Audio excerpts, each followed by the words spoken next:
All right, welcome into our first little venture into daily devos in the Psalms, and we're kicking off with chapter 1. It's a pretty brief chapter, so I'm going to go ahead and read the entire chapter. We won't necessarily always do that, just because obviously some of the Psalms get a little bit lengthy, and try to keep the videos a reasonable length so they're easy to watch. So let's go ahead and jump in with Psalm chapter 1.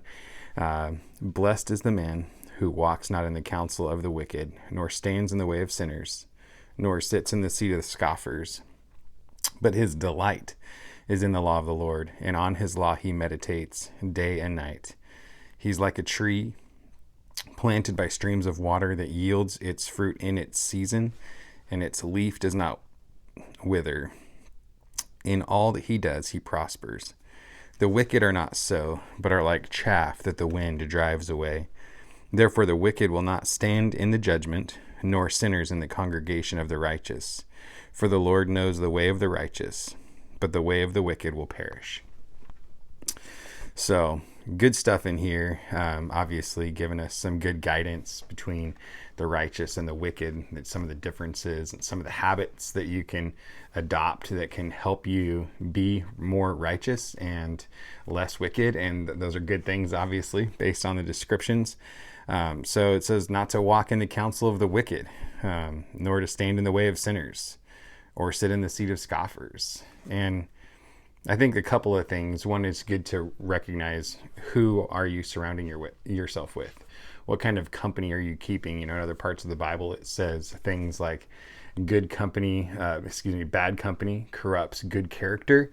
The people that you associate with, the people that you hang with, the people that you roll with, your homies, they have an impact on what happens in your heart and what happens in your choices. And there's statements out there, show me your 5 closest friends and I can kind of predict your future. The people that you hang out with have a significant impact on you. And so blessed is the man that doesn't walk in the counsel of the wicked. Who are you taking your counsel from?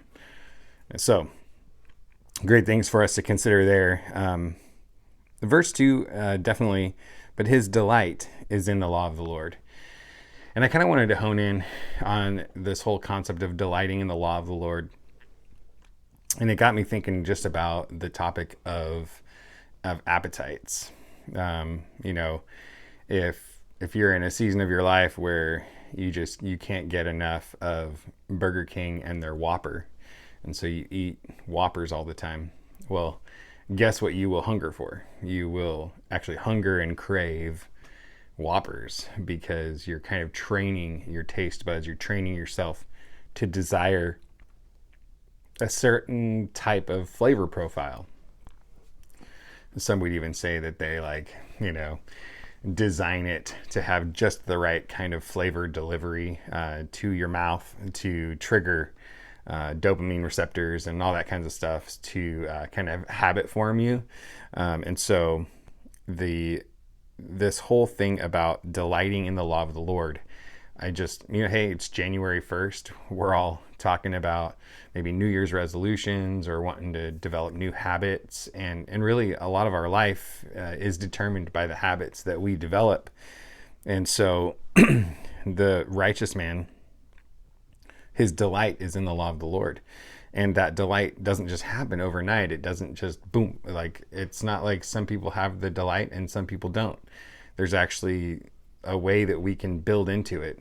And it's by starting with discipline that moves to delight. So we want to start with discipline. So maybe today you're not desiring the law of the Lord, the word of God. Maybe that's not on your top of your list. But maybe as we step into 2024, you make a decision that you're going to be disciplined and you're going to get into the Word of God every day, and you're going to pray and you're going to ask God to reveal Himself to you through His Word, and you'll begin to see that discipline in the Word of God turn into a delight. And so that's really probably the biggest point that I wanted to bring up today, is just this idea of appetite, that we would consider what we are pointing ourselves towards in regards to our appetites, because the things that you feed yourself are the things you're going to desire more. And so don't be ruled by your appetite, but allow your appetite to serve you.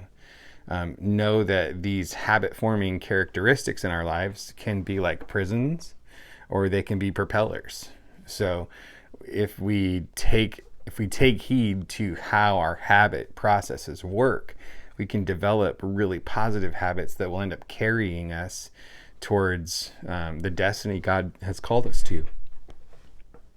If, however, we don't pay attention to that and we just go with, maybe the path of least resistance or what have you, we'll develop some bad habits, and those bad habits will fast track us to destruction.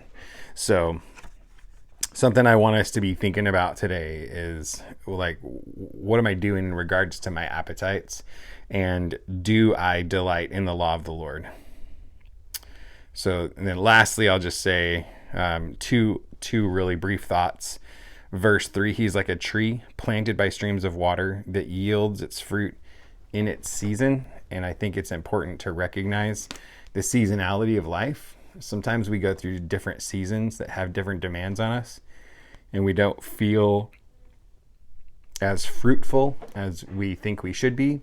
And so we begin to question, what's God doing? Am I doing something wrong? Am I bad?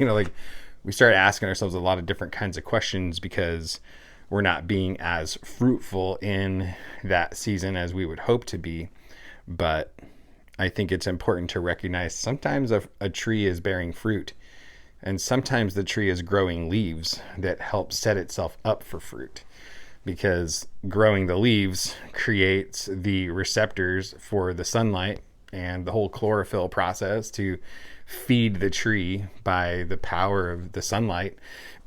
So it's really critical that those leaves are formed. And if we skip, if we skip part of the process, because we're overly focused on fruit, we'll actually compromise the season of fruitfulness because we won't be properly prepared for it. And then the last part that we'll talk about today is that his leaf does not wither, and in all that he does, he prospers. And there again, I just want to bring up the fact that God is the one. We want to make sure that we're playing with the right definitions, because if we draw our own line, our own definitions of what prospering looks like, a lot of times we can get disappointed or disillusioned for really no good reason, because we actually are prospering according to God's standards if we would kind of slow down and pay attention. But we're too busy measuring by the world standards of what prospering is. And so recognize the seasonality of life, and then also leave the definition of prospering up to the Lord, and trust that he's going to make you prosper when you choose to walk not in the counsel of the ungodly, or sit in the seat of the scornful, or walk in the way of sinners. Like, we're going to do these things. We're going to follow hard after God. We're going to develop our appetites to desire the law of the Lord and meditate on it day and night. Just be in the word of God, constantly allowing it to wash over us and transform our thinking, so that in the right seasons, we're going to bear fruit, and then we'll prosper. So I hope that you are encouraged today.